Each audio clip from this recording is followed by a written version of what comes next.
Okay guys, here we are with the Feisler Storch. It's offered by, it's a model that came out from ESM Models. It's offered by VQ Warbirds. I'm getting ready to prepare to install a cockpit in it. The plane comes with a metal framework in there to hold your wings in, and it has a big bird cage here that fits over everything. I'm going to try to get it off pretty quickly. But it's kind of a tight fit, but it's got cut out so you can get it off. Anyway, what we're going to do is gotta find a way to set it up. Anyway, when you get it, the whole top framework is a big piece of aluminum front and back, and also some metal pieces or supports that are all look like a chrome type covered metal. Anyway, the very first thing I did to get us started on this was go ahead and paint the framework. Because once you start doing the other stuff, it's going to be hard to do. So the very first thing I did is I cleaned all the metal with acetone. Then I masked off all the area. You can see I still got some tape back here. And I painted all the metal framework with, this is a plastic coat, sandable primer. I use black, that way you can tell you got everything and see if you got any imperfections. Anyway, I got all that painted.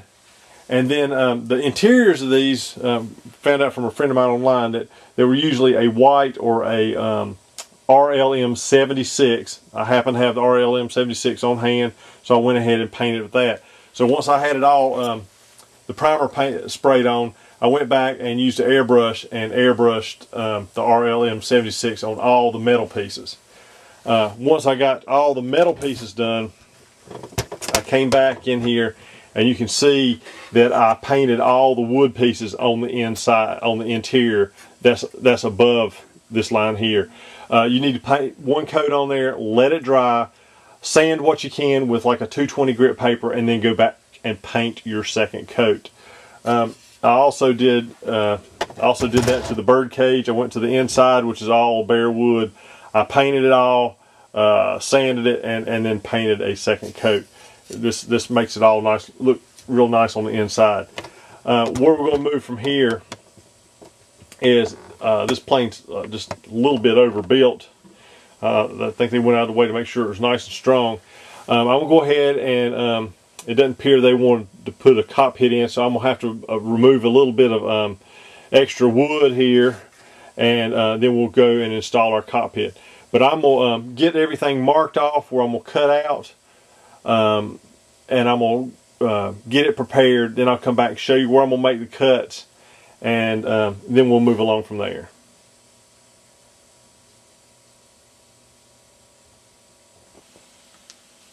Okay, the first cut we're going to make is going to be up in the what I call the bird cage, or the top of the canopy. Is we're going to try to put our instrument panel in, and what I've done is you go in here, and you need to go on all the seams, and I will go ahead and run a bead of glue, whatever your choice. It'd be best prior to, I guess prior to painting it, is go run you some CA along the joint and down each side. Because what we're going to do, we're going to remove part of this brace here. I mean, it's pretty sturdy up there. And we're just going to remove this so we can get us an instrument panel installed, and we're going to also remove these two knobs here, which are the pins that hold it in place in front. It's plenty thick. By cutting those off, you're not going to hurt it at all. Anyway, what I've done is I've taken a straight edge, and I've come from where it rounds here down to where it touches the rounded, what I guess they would call the dash area or the instrument panel area. But we're going to cut this off and remove it, and this will give us a flat area to install our instrument panel. So I'm going to go ahead and make those cuts, and I wanted to show you the line I drew here and the fact I was going to cut the two dowels off. Alright, I'm going to get that done, and then we'll be back.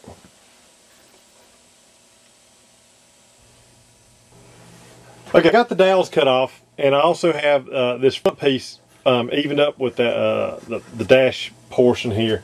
Anyway, next thing we're going to do, I want to show you that I've got it sitting down on here, and what we need to do is come across the front here and mark straight across on the fuselage itself. So let me pull this off and I'll show you what I'm talking about. I just want to show you with that on there, because what it does is you can see the thickness of this here. We want to mark it on the fuselage. And so we don't cut all the way to the front. We're just going to mark it here. We're going to cut that on both sides. And the other, let me move down, I'll show you again. You can see the thickness here. That's the same thickness on the leading edge of the bird cage area. Anyway, we're going to come out here and mark it. And then we're also going to come in here and instead of cutting this all away, we're going to try to make this as simple as possible. And we're going to come across here and cut this straight. It's more or less a straight line from this wire here straight back. So we're going. I've marked it on both sides. So I'm going to take this out, and it's a good thing that we can take this on across because this allows the dash to come on down in there. So I'm going to made a mark on both sides, keeping that straight as I can, and we're going to cut this area out. Anyway, I'm going to go ahead and get it cut, and then I'll come back and show you the cut and show you how the dash fits. And then by making this straight, this will make our cockpit area here fit much easier than trying to go back at an angle. So I'm going to get that cut, and then I'll be back. Okay, here we are back, and I've got the made the cut, decided where I needed to, and I went ahead and made the cuts. What I decided to do was, you can see where the main beam or main wire comes down, and where there's an area here where it comes up at an angle and it flattens out here, and then it continues on up at an angle. What I've done is, where that flat area is, I took and drew a straight line back.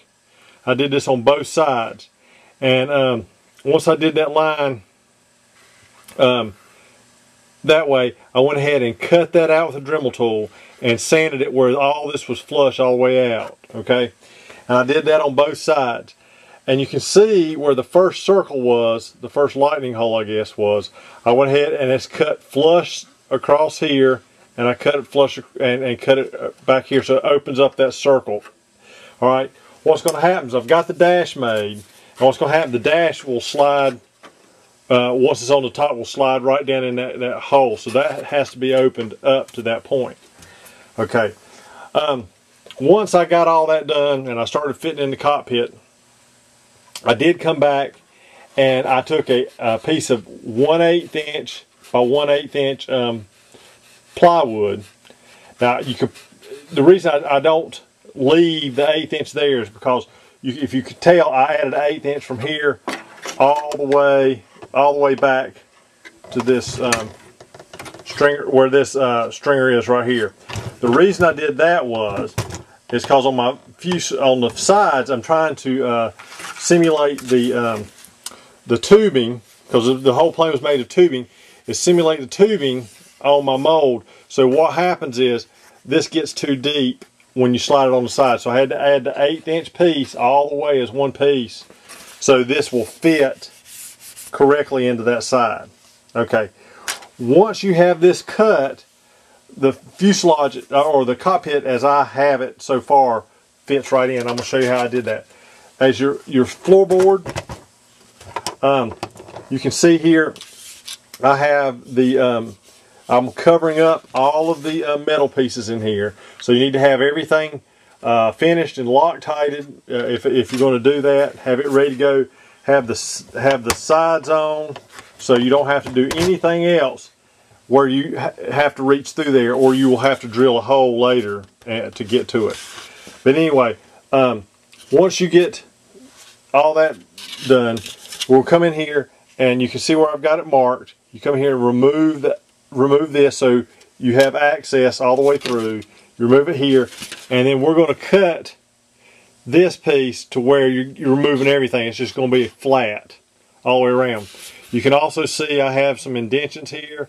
This is for stringer or part of the structure inside the fuselage. You may have to widen that just a tad. I put it so you would know where you need to go ahead and cut. But if you'll just cut right along the edges there, it should fit in place. Anyway,